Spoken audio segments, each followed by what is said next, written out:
ओम ओम ओम ओम ओम। नारायण नारायण नारायण नारायण नारायण नारायण। बहुत ही हम सभी के लिए, जो हम सभी नित्य प्रतिदिन संध्या काल के समय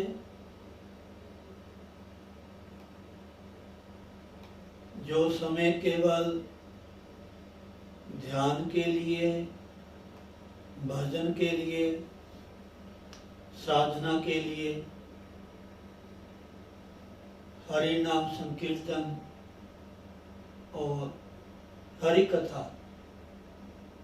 सुनने के लिए बहुत ही एक शुभ मुहूर्त भी कहें तो कोई बड़ी बात नहीं है ये संध्या का।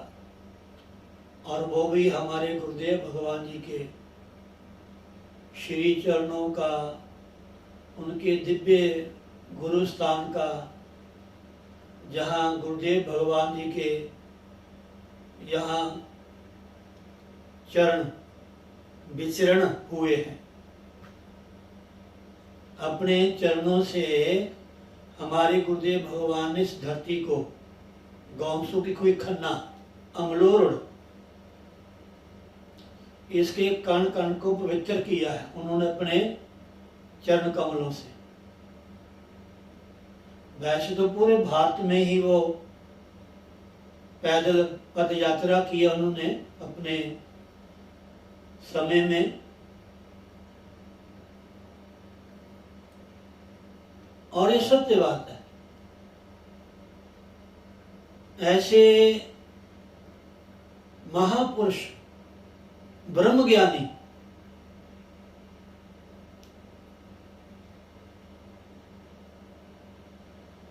ब्रह्मवित् ब्रह्मैव भवति, जो ब्रह्म को जानने वाले होते हैं, जो बिल्कुल प्रत्यक्ष में ब्रह्म रूप हो जाते हैं, उस परमात्मा में, उस अपने इष्ट में, भगवान में एकाकार हो जाते हैं। हर क्षण हर पल उन्हीं का चिंतन करते, उन्हीं में रमण करते हैं।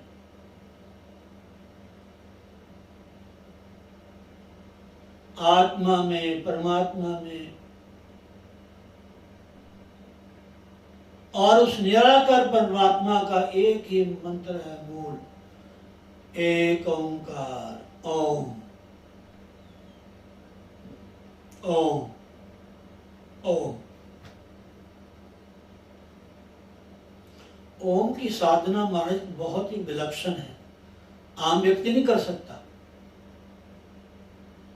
कृपा गुरुदेव भगवान के हमें बना बनाया सामान हमारे समक्ष हमें दे दिया, लेकिन कोई बिरला इसको पाया होगा।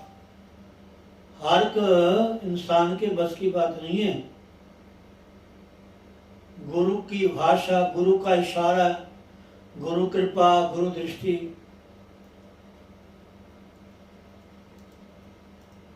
संसारी लोग हैं प्राय कोई न कोई मन में इच्छाएं, वासनाएं होती हैं, हम कुछ भी करें,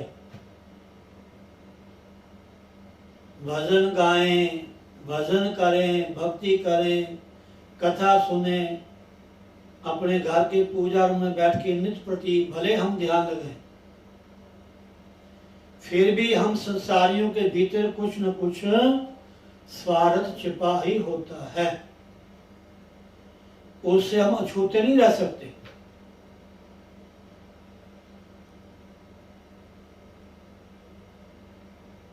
वो तो बस जब जिसको गुरु अपना ले, बस फिर कहने क्या। गुरु प्रसन्न साहिब अनुकूला, मिटे मलिन मन कल्पित शूला।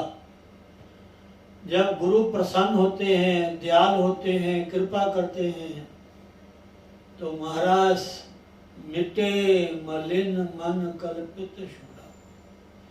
ये मन की जो कल्पनाएं है ना, ऊहापोह, ऐसा क्यों हुआ, ऐसे दुख मेरे जीवन में क्यों आए। तभी रामायण में लिखा है ना, काला ही कर्म ही ईश्वर ही मिथ्या दोष लगावे। फिर ये संसारी जीव जो होते हैं ना, इतने बड़े अपने आप को समझदार समझते हैं, भगवान के आगे भी समय नहीं मिला हमें महाराज, हमने ऐसे कर्म नहीं किए कि आपका भजन कर सके। हे प्रभु, हे ईश्वर, हे परमात्मा, आपने हमारे भाग्य में लिखा कहाँ है कि हम सत्संग कर सकें, सत्संग सुन सकें, कथा कर सकें, कथा करवा सकें, कथा सुन सकें, ध्यान लगा सकें, ध्यान साधना में बैठ सकें, भजन कर सकें, सिमरन कर सकें, भक्ति कर सकें। ऐसे प्राय हम लोग बहाने लगाते हैं, बोले मानो ना मानो वो अलग चीज है, लेकिन उसके तो खैरात खाने खुले हर जगह, पाने वाला ना जाए तो वो क्या करे। वो तो महाराज अनवर्थ कृपा और भी वर्षा कर रहा है महाराज, हमारा ही बर्तन औंधा पड़ा हुआ है जिसमें एक भी बूंद नहीं पड़ रही। यह हमारा जो मन रूपी स्थल है इतना मरुस्थल बन चुका है, इतना शुष्क बन चुका है। जैसे मरुस्थल होता है ना राजस्थान में, आजकल तो वो बात नहीं रही, पहले थी। सियाने कहते हैं कि रेत के ऊपर पानी की बूंद पड़ी ना पड़ी एक बराबर है। वैसा हमारा जीवन है, हमारी सोच है। हमें मानना चाहिए उस परमात्मा के आगे, उस भगवान के आगे हमें बस बिल्कुल तुच्छ बन जाओ। भले हम कुछ भी जानते हैं, कुछ भी सुनते हैं, लेकिन अपने आप को परमात्मा के आगे, गुरु के आगे नगण्य बन जाओ कि मैं कुछ नहीं हूं, मैं कुछ नहीं हूं।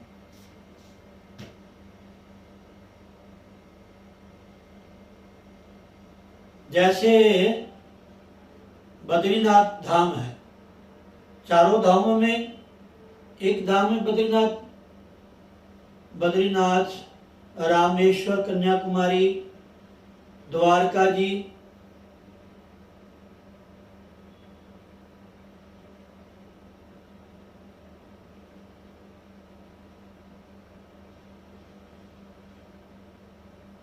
और जो पुरी है,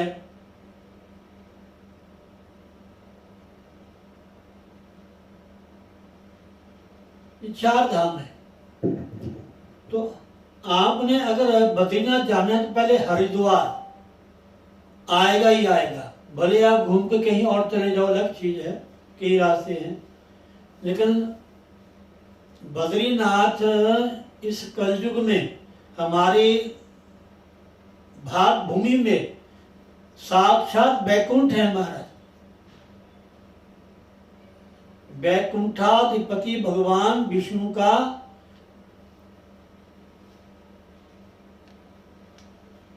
वर्तमान में तपस्थली है, वहां नर नारायण ने तपस्या की है महाराज।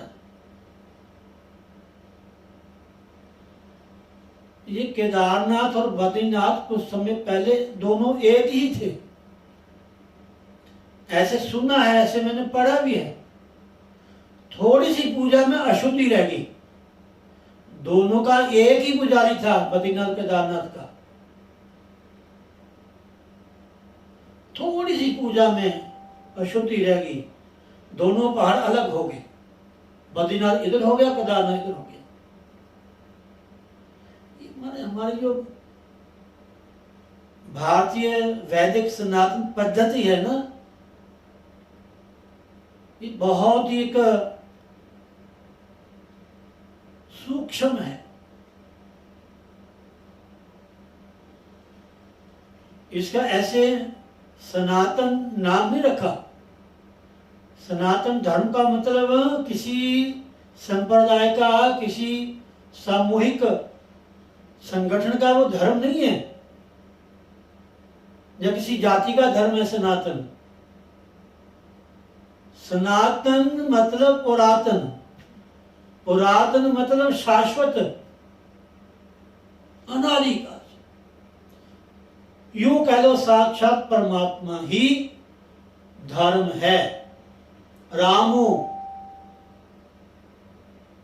विग्रहवान धर्म, भगवान श्री राम का जो विग्रह है, स्वरूप है, वो साक्षात धर्म है।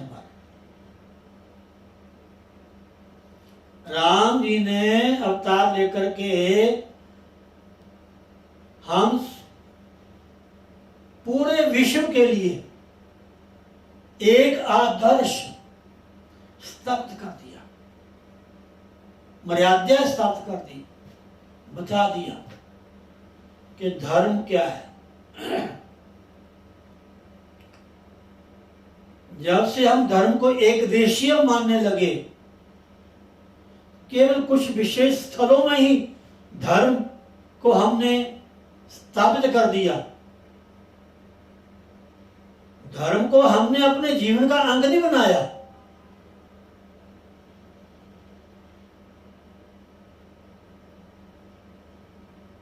धर्म के लक्षण तो सुनने में, पढ़ने में अलग अलग आते हैं, लेकिन जो हमारे आदि मनु हुए हैं, मानव, उन्होंने मनुस्मृति में धर्म के 10 लक्षण कहे हैं। सत्य सबसे पहले, फिर अहिंसा,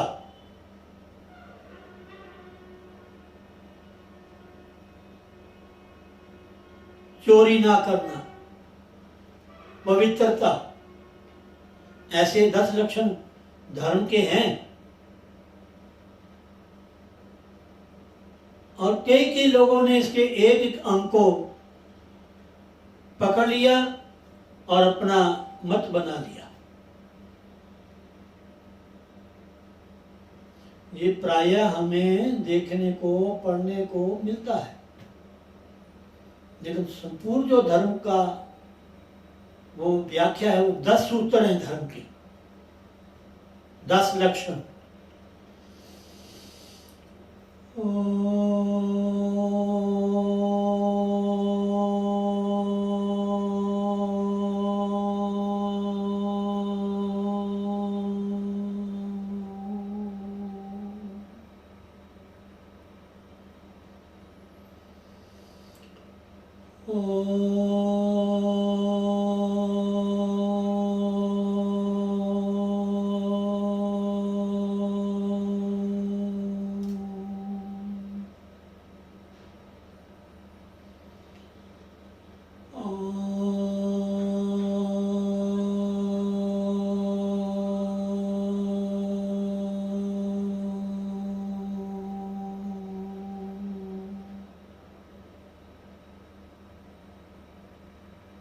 तो आजकल के जो साक्षात प्रत्यक्ष वैकुंठ धाम है बद्रीनाथ, वहां जाने के लिए सबसे पहले जो हरि का द्वार है,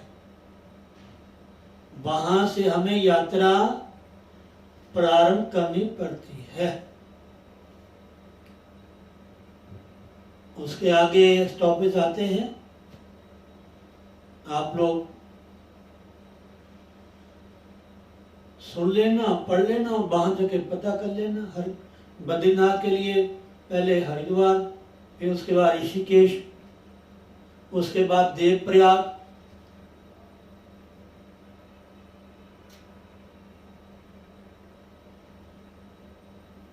हाँ जी, फिर शायद रुद्रप्रयाग आता है, फिर जोशीमठ आता है,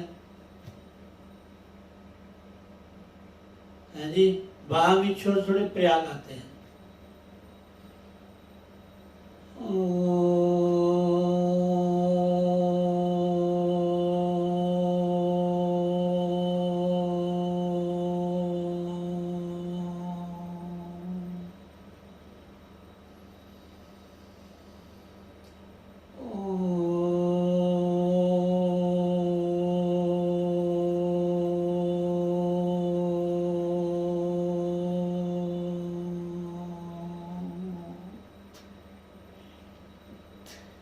ये धरती पे बैकुंठ है हमारा से, बैकुंठ साक्षात नारायण परमात्मा ने वहां तप किया है।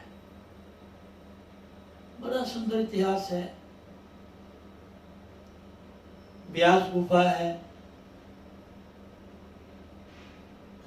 यहाँ भगवान श्री गणेश जी ने पुराणों का लेखन किया, महाभारत का लेखन किया।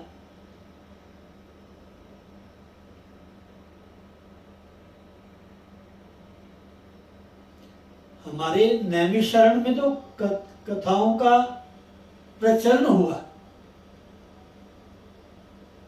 कितने हजारों ऋषि वहां निवास करते थे नैमिषारण्य में। उसका नाम नैमिषारण्य क्यों पड़ा, ऐसी कथा भी आती है।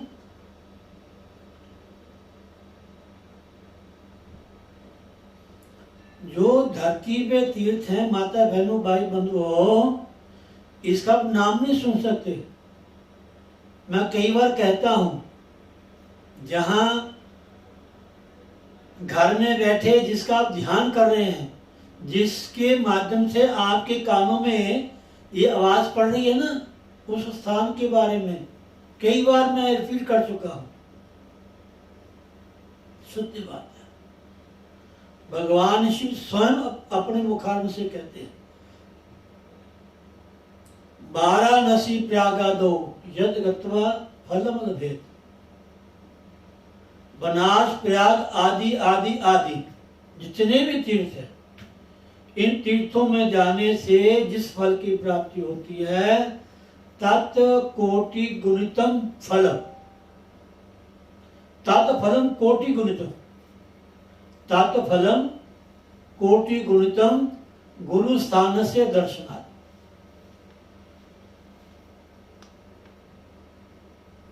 आप घर में बैठे साल दो जी, बात ठीक है, हमने ध्यान का लिया गुरुस्थान का,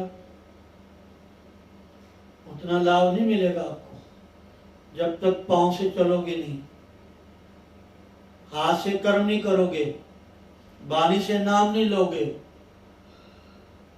ऐसे ही मन के लड्डू बना के खाते रहो घर बैठे, तो वो आपके मन के मनोरथ हैं, करते रहो, लास्ट में रिजल्ट 0 होगा। जब कर्म करोगे, थोड़ा उठोगे, परिश्रम करोगे, हिम्मत करोगे। हम दुकानों में भी जाते हैं, फैक्ट्रियों में भी जाते हैं, अपने ना जाने किन किन कामों में कहां कहां भटकते फिरते हैं। सारी उम्र सुबह से लेकर शाम तक गुरुस्थान में आना हो तो आपको बहाने मिल जाते हैं, बहाने मिल जाते हैं।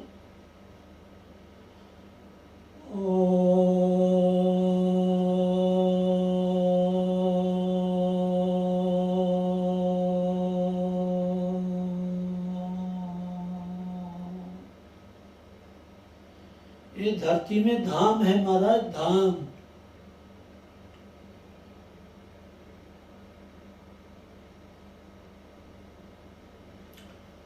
अगर साक्षात परमात्मा अगर हमारी धरती के ऊपर हैं, वो हमारे माता पिता हैं बच्चों के लिए। मानो तो मैं गंगा मां हूं, ना मानो तो बहता पानी। मंत्रे तीर्थे द्विजे दैवज्ञ, यादृशी भावना तस्य सिद्धि भक्ति तादृशी। मंत्र में, तीर्थ में, दैव में, दैवज्ञ में, गुरु में, इन सब में आपकी जैसी भावना होगी आपको वैसे फल मिलेगा।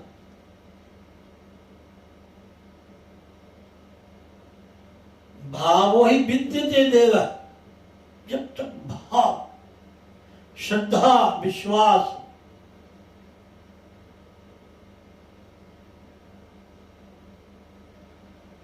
घर में परमात्मा, घर में परमात्मा, घर में भगवान, घर में तीर्थ, घर में सब कुछ।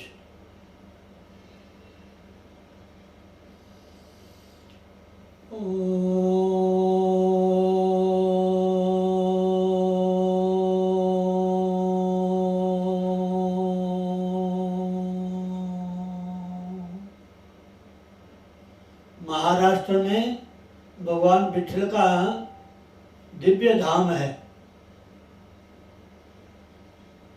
विठला विठला विठला पांडुरंग विठला, ऐसा वहाँ का कीर्तन है। जैसे हम हरे राम हरे कृष्ण करते हैं ना, ऐसा वहाँ का विशेष कीर्तन है।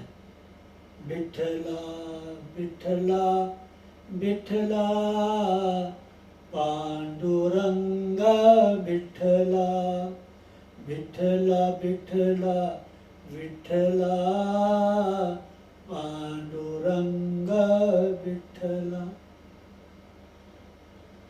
उनका नाम विठल क्यों बना?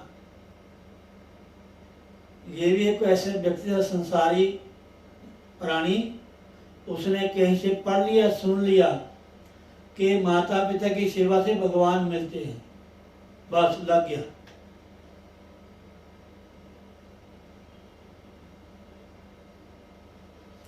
वैसे तो माता पिता कैसे भी हों, संतान के लिए भगवान है, ईश्वर के तुल्य है।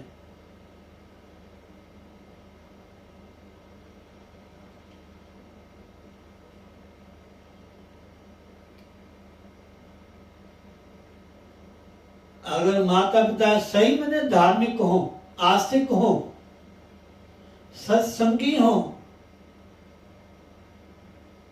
तीर्थों का सेवन करने वाले हों, ध्यान साधना करने वाले हों, फिर तो कहना ही क्या। लेकिन फिर भी माँ बाप ही होते हैं। बस सबसे पहले उठने पहले धरती माता को तो प्रणाम करना ही करना है, ये तो बहुत ही जरूरी है। उससे पहले उठकर माता पिता के ध्यान कीजिए, मन ही मन उनको प्रणाम कीजिए। प्रातः काल उठ के रघुनाथा, मात पिता गुरु नावहि माथा। गुरु शब्द जिससे हमें ज्ञान मिला है, अध्यात्म का, परमात्मा को मिलने का रास्ता मिला है, एक तो वो गुरु होते हैं। एक गुरु शब्द महान के लिए भी आता है, गुरु भगवान के लिए भी आता है, और गुरु अपने से जो बड़े हैं उनके लिए भी गुरु शब्द कहीं ना कहीं आता है। तो सबसे पहले भक्ति हमारी घर से होनी चाहिए। हमारे घर का व्यवहार कैसे है, जहाँ हम रहते हैं हमारी बोलबानी कैसी है, क्या हमारे व्यवहार से किसी परिवार के सदस्य को कोई कष्ट तो नहीं है, कोई भय तो नहीं है, कोई तकलीफ तो नहीं है। घर में बड़ों को माने ना, बड़ों की इज्जत ना करें, उनकी बात को हम सिर मत्थे पे रखे ना, और बाहर जाके देवी देवताओं की आराधना करें, उनकी वहां जाकर के बड़े बड़े धार्मिक कार्य करें। दुनिया के तो अच्छे हैं रियली, और भगवान के पास जाओगे, धर्म की किताब पढ़ोगे तो वहां फेल हो जाएंगे हम लोग।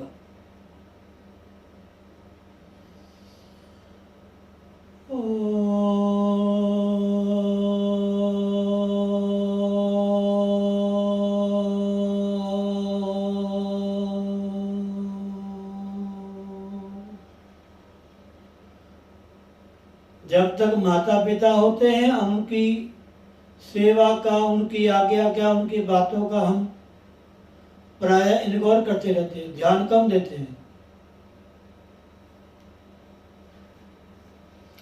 जब भी अपने काम से, ड्यूटी से घर आए, सबसे पहले घर में एंट्री करते हमें अपनी माँ के रूम में जाना चाहिए। भगवान श्री राम जब 14 वर्ष का वनवास काट करके आए तो सबसे पहले माता कैकेयी के पास गए, माता कौशल्या के पास गए, सुमित्रा के पास गए।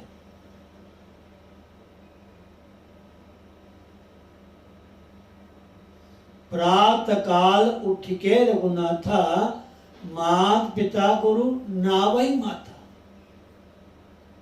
और ये मेरा विश्वास है, ये मेरी आस्था है, ये हमारे ग्रंथ कहते हैं, हमारे धर्म कहते हैं। अगर माता पिता संतुष्ट हैं हमारी दिनचर्या के द्वारा, आपको कोई भी कष्ट नहीं आ सकता, किसी प्रकार का भी, ना मानसिक ना शारीरिक, कभी नहीं आ सकता। हाँ, कर्म रोग है, अलग चीज है। कर्म रोग है, कोई खाने से पीने से, हमारी अवहेलना से, आने जाने से भले हमें कोई कष्ट ऐसा आ जाए, अलग चीज है। मुझे याद है, हम दोनों एक भाई बहन होते थे, बड़े भी थे हमारे, लेकिन जितना मुझे याद है हम दोनों भाई बहन जो छोटे थे, मैं सभी छोटा था, एक बहन मेरे से बड़ी थी, बाकी और बड़े थे सारे, हम दोनों छोटे थे। तो मुझे याद है कि जब हमें कुछ होता था, कोई रोग, कोई खांसी, कोई जुकाम, कोई बुखार या कोई शरीर रोग होता था, हमारी माँ हम दोनों को, भाई बहनों को गोद में बैठा लेती थी, एक को इधर एक को इधर। दोनों बच्चों को अपनी गोद में बैठा करके पलथी मार के दोनों के सिर पे हाथ रखती थी और अपने गुरु का नाम जपती थी, बस। ठीक, ये मेरी आंखों देखी बातें हैं महाराज, सत्य। गुरु के पास बैठना सीखो, बैठो, उससे थोड़ी बातें कीजिए, थोड़ा समय वहां लगाइए, भगवान प्रसन्न होंगे, परमात्मा आशीर्वाद देंगे, खुश होंगे। धरती के भगवान है महाराज, धरती के भगवान है। अभी देखा ना, किसी का काम ना चलता हो, परिवार में वृद्धि ना हो, घर से क्लेश मिटता ना हो, भले कितना बड़ा परिवार हो, कितना रहने के लिए घर, मकान, दुकान, फैक्ट्री, करोड़ों की संपत्ति हो, लेकिन घर में सन्मति नहीं है, कुमति है। यहां कुमति तहां विपत्ति निधाना, जहां सुमति तहां कृपा निधाना।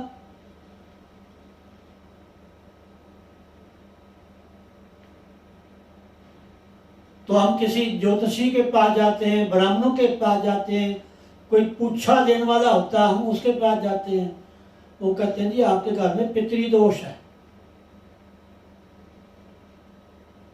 बड़े बड़ेरों का। मैंने ऐसे देखे हैं महाराज, जो अपने जीवन में अशांत रहते हैं, बेघर रहते हैं, थोड़ी थोड़ी बात में बेचैन हो जाते हैं, घबरा जाते हैं, क्रोधित हो जाते हैं, अपने आप से बाहर हो जाते हैं।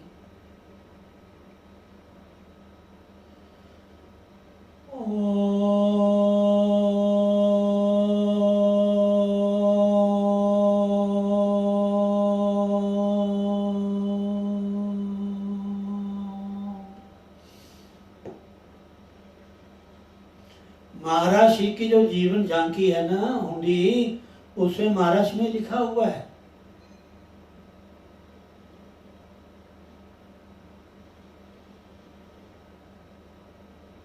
पटियाला के पास एक गांव था नंदपुर केशव, वहां के संत थे,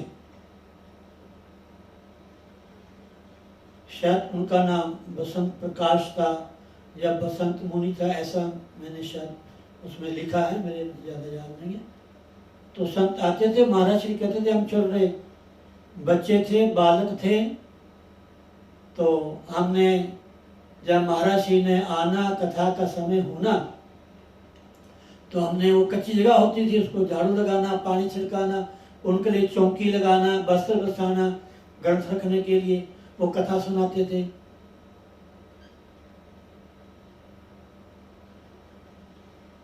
तो उन्होंने इच्छा जाहिर की कि मैंने संन्यास, संत बनना है, नाम लेना है, साधना करनी है। तो कहते हैं गुरुजी ने कहा कि आपके पिताजी हैं, माताजी हैं, अभी उनकी सेवा करो। और उन्होंने लिखा है, जब उनके पिताजी का शरीर शांत हो गया तो उन्होंने कहा कि लो अब मैं स्वतंत्र, अब मुझे कोई बंधन नहीं है, कोई मेरे प्रति ऋण होता है, ये पितृ ऋण, ऋषि ऋण, देव ऋण, ये हमारी सनातन पद्धति है ना। इस धार्मिक ग्रंथों को आप पढ़ोगे। आज मैंने 2 शब्द भविष्य पुराण के शुरू करने हैं। आज बहुत अच्छा दिन है, आज ऋषि पंचमी है, शायद मैंने देखा। कल भगवान गणेश जी का शुभ दिन था, आज ऋषि पंचमी है। अब देखो कितने सुंदर त्योहार आ रहे हैं। कृष्ण जन्माष्टमी, पहले सावन, पूरा महीना हर हर महादेव, जय भोले जय भोले। अब आगे जाते जाते नवरात्रे, फिर दशहरा, दिवाली, फिर गोवर्धन पूजा, तुलसी पूजा, विवाह, वैकुंठ पूर्णिमा, हम सब के प्रत्यक्ष गुरुदेव धन गुरु नानक देव साहब जी का जन्मोत्सव, गुरुपर्व, सावन भादों असू कतक, कितना सुंदर हमें अवसर मिलता है भारतवासियों के लिए, हमें लाभ उठाना चाहिए। अब देखो आज ऋषि पंचमी है। पहले मैंने सोचा कि आप भविष्य पुराण शुरू करूंगा, फिर मन ने कहा कि पहले देख लें दिन अच्छा है कि नहीं है। फिर मैंने देखा आज ऋषि पंचमी है, तो मैंने कहा आज चाहे एक अक्षर ही क्यों ना पढ़ना पड़े, मैं आज पढ़ूंगा भविष्य पुराण का। कोशिश मेरी होगी कथा से पहले, सत्संग से पहले, मंगलाचरण के बाद, नाम संकीर्तन के बाद, चाहे 10 मिनट भविष्य पुराण की कथा आपको सुनाऊंगा हिंदी में देखकर, आप सुनना।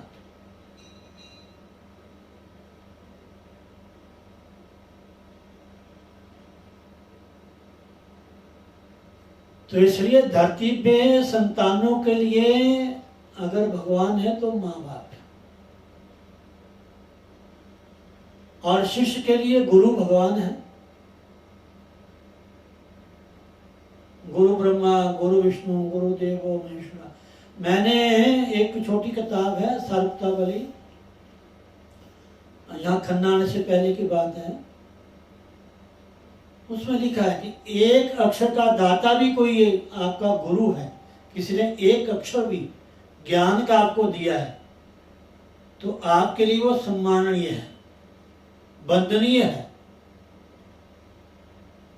स्मरणीय है, पूजनीय है।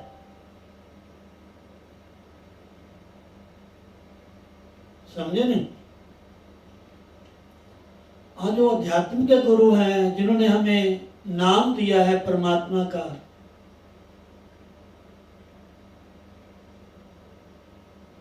वो तो कहने क्या, उनका तो अनंत गुना फल है। और जो भगत है, साधक है, उनके लिए अपना जो इष्ट है, अपना जो देव है, वो साक्षात भगवान है, परमात्मा है भक्त के लिए। जिसको भी मानता है अनन्य प्रकार से, बस अपने कर्तव्य निष्ठा से, किसी प्रकार की कोई भी इच्छा ना रखते हुए माता पिता से भी कोई इच्छा रखनी चाहिए कि हमें ये दे दो, हमें ये चाहिए, मिले चाहे ना मिले वो उनकी इच्छा, दे या ना दे वो उनकी इच्छा। कुछ संतानें ऐसी होती हैं बिना मांगे बिना बोले उनको सब कुछ मिल जाता है। कई संतानें ऐसी होती हैं, बच्चे झगड़ा करके रहते हैं माँ बाप से, पंजाबी में गले में गूठा दे करके, जिंदा नहीं जिंदा बाबा लिखे थे। बताओ, वो बच्चे नहीं है, वो पाप है। माँ बाप के वो बच्चे संतान नहीं, वो पाप है। ऐसा भागवत में लिखा, पढ़ लेना। भगवान श्री कृष्ण ने स्वयं कहा है। हम राम को मानने वाले हैं, कृष्ण को मानने वाले हैं, उनकी शिक्षा को, उनकी प्रेरणा को क्यों नहीं जीवन में धारण करते? हम कैसे राम भक्त, हम कैसे कृष्ण भक्त, हम कैसे शिव भक्त, हम कैसे माँ के भक्त, हम कैसे गणेश के भक्त, हम कैसे भगवान सूर्य के भक्त हो सकते हैं? जब तक उनकी जो शिक्षा है, उन्होंने जो हमें दिखाया अपने जीवन के द्वारा, उसको हम ग्रहण न कर सके तो कोई लाभ नहीं। हम सनातनी, हम भक्त नहीं कहला सकते। नाम तो चाहे भले कुछ भी रख लो, अलग चीज है। जैसे मेरा नाम सच्चिदानंद है, तो मैंने ना कभी सच्चिदानंद को देखा है, ना कभी ध्यान किया है, ना कभी चर्चा की है। अकेला नाम, हाँ कोई नाम लेगा तो उतर जाएगा। नाम भगवान का है, सच्चिदानंद भगवान का नाम।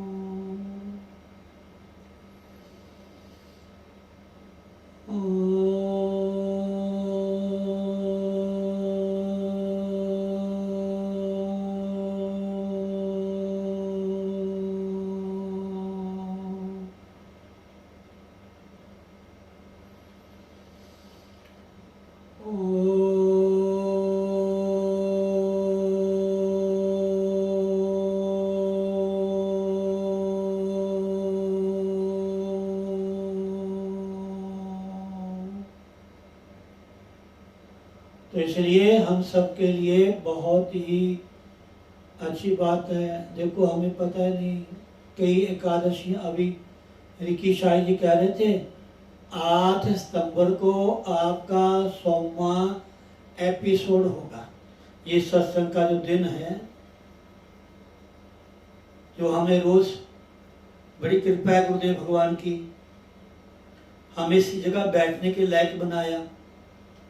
आपके समक्ष कुछ थोड़ा सा हरि चर्चा करने के मुझे समर्था दी है।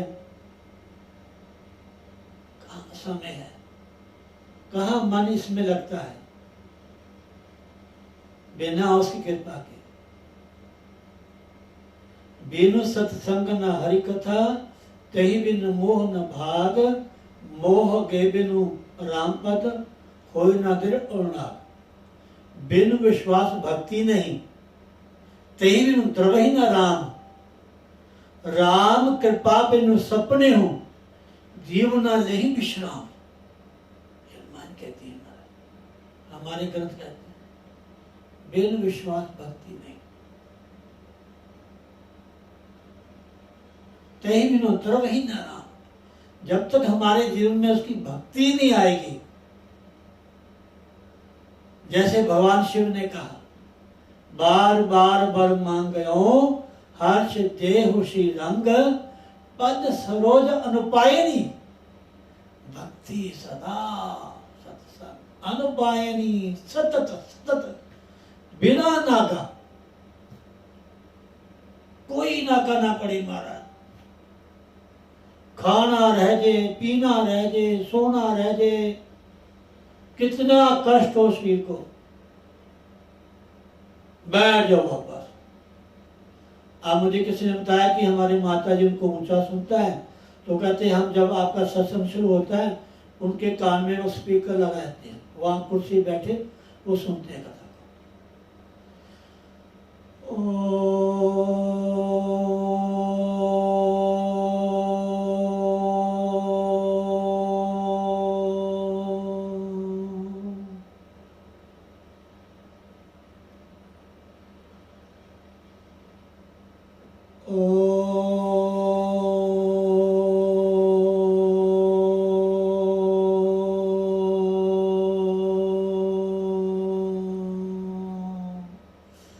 टीवी में एक संत आते हैं, ओम की कथा करते हैं, ओम चालीसे का पाठ करते हैं, केवल ओम पे ही प्रवचन करते हैं, ओम नाम पे। ओम नाम का ही चालीसा बनाया बड़ा सुंदर। आप वो गूगल है क्या क्या है वो जो मोबाइल पे आता है, उस पर ओम चालीसा लिख करके डाउनलोड कर लेना, ओम चालीसा निकल आएगा।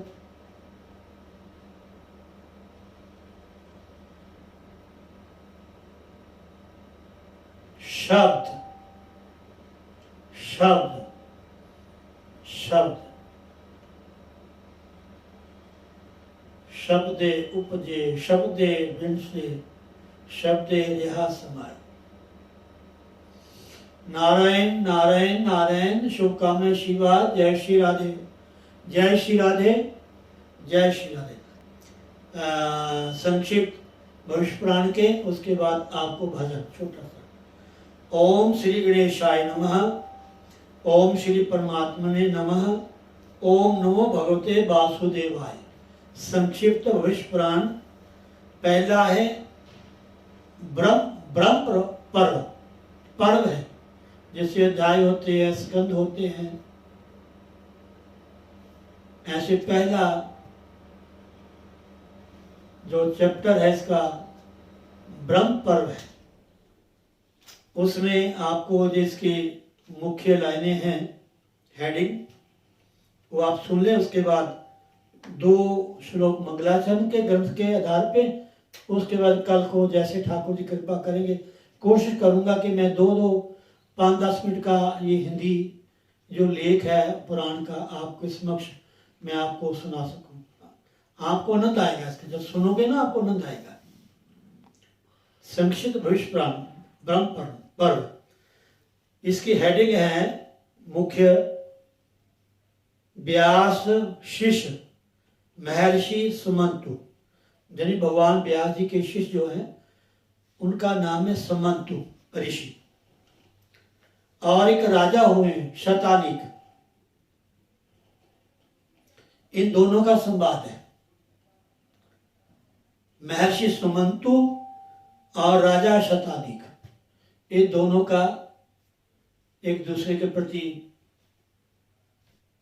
सत्संग है। उसमें क्या है लिखा हुआ, पहले प्रसंग में भविष्य पुराण की महिमा, ये जो पुराण है ना, जो भागवत पुराण की महिमा है जी, ऐसे में पहले भविष्य पुराण की महिमा है और परंपरा, सृष्टि वर्णन, चारों वेद पुराण एवं चारों वर्णों की उत्पत्ति, ब्राह्मण क्षत्रिय वैश्य शूद्र,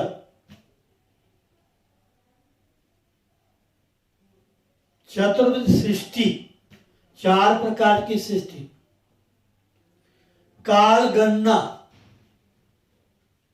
घड़ी पल क्षण घंटे, काल गणना, युगों की संख्या, कितने युग हैं, योग का क्या समय है, वर्षों का सब योग करना बीच में आ जाता है, और उनके धर्म तथा संस्कार।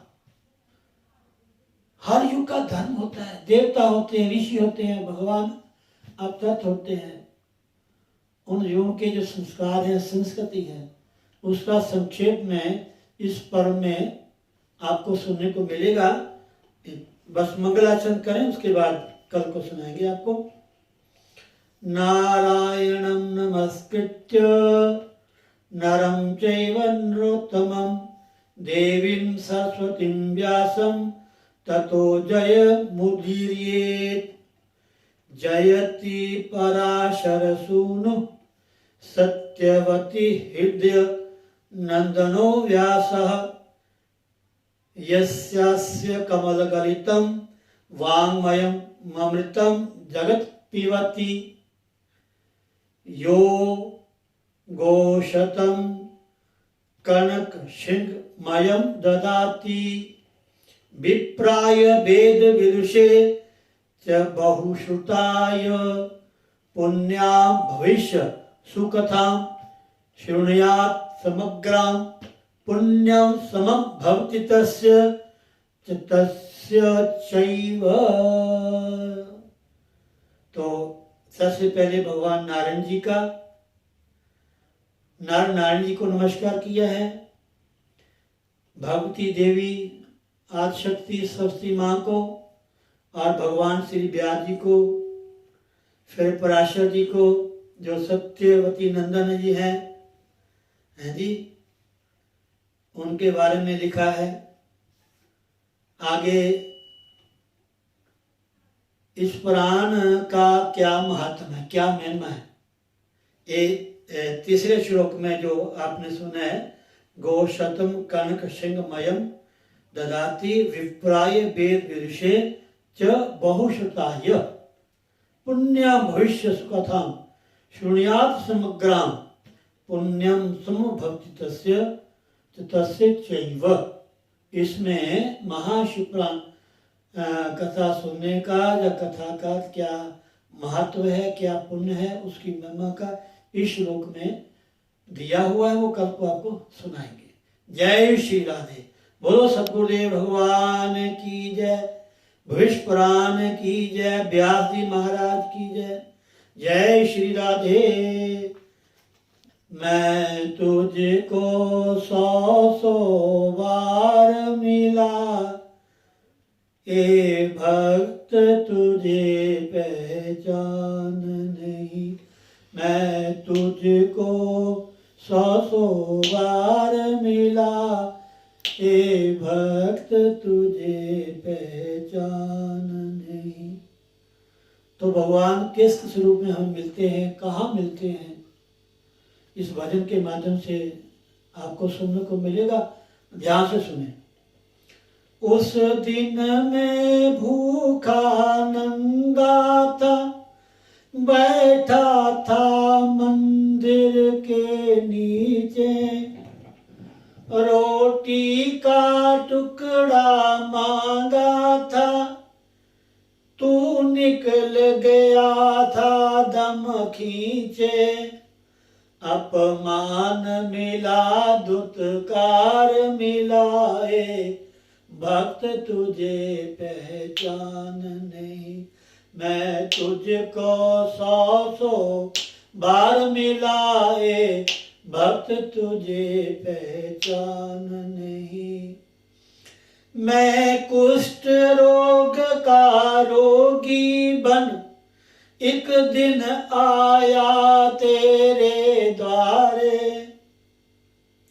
जय बोली अलख जगाया था, और खैर मनाई थी प्यारे। 100 गाली एक इनकार मिलाए, भक्त तुझे पहचान नहीं। मैं तुझको 100 बार मिलाए, भक्त तुझे पहचान नहीं। 100 नाम धरे 100 रूप धरे, 100 जन्म लिए तेरी खातिर। सुन लो। 100 नाम धरे 100 रूप धरे, 100 जन्म लिए तेरी खातिर। नर से नारी, नारी से नर, 100 कर्म किए तेरी खातिर। 100 कर्म किए तेरी खातिर। तू सभी तरह बेकार मिला, ए भक्त तुझे पहचान नहीं। मैं तुझको 100 बार मिला एक भक्त तुझे पहचान नहीं। सुत मात पिता बा बंधु सखा तब नारी बन कर देख लिया। बड़े गहरे शब्द है, हमारा समझने वाले हैं। हम लोग परिवार में ना जाने कैसी कैसी बातें करते हैं, कैसे कैसे व्यवहार करते हैं। ये बहुत बड़ी गलती है हमारा। सुत मात पिता बा बंधु सखा तब नारी बन कर देख लिया। निर्दोष तेरा ठाकर चाकर घरवारी बन कर देख लिया। घरवारी बन कर देख लिया। तू रावण का अवतार मिला ए भक्त तुझे पहचान नहीं। मैं तुझको 100 बार मिला ए भक्त तुझे पहचान नहीं। मैं तुझको 100 बार मिला ए भक्त तुझे पहचान नहीं। भगवान मिलते रहते हैं। क्या कहना, हम नहीं समझ सकते, समझे नहीं। सुबह से लेकर के भगवान देखते रहते हैं, कब उठेगा, कब नहाएगा, कब धोएगा, कब मंदिर में जाएगा, कब बड़ों के पास जाएगा, उनको वंदना करेगा, अभिवादन करेगा। सब भूल जाते हैं। फिर भगवान इंतजार करते हैं। चलो कोई बात नहीं, संसारी जीव है, जल्दी होगी, कोई नाराजगी होगी, कोई बात नहीं। काम में जाएगा, फैक्ट्री में जाएगा, फिर भूल जाएगा सब कुछ, फिर आएगा, फिर तो प्रणाम करेगा ना। फिर भी थके मांदे होते हैं, खाया पिया, अखबार पढ़ी, टीवी देखा, सो गए। भगवान तो बेचारे खड़े के खड़े ही रह जाते हैं। दिंदे थामो दिता चंगा मानो सो ही जानिए। जय श्री राधे, जय श्री राधे, जय श्री राधे। ओम नारायण।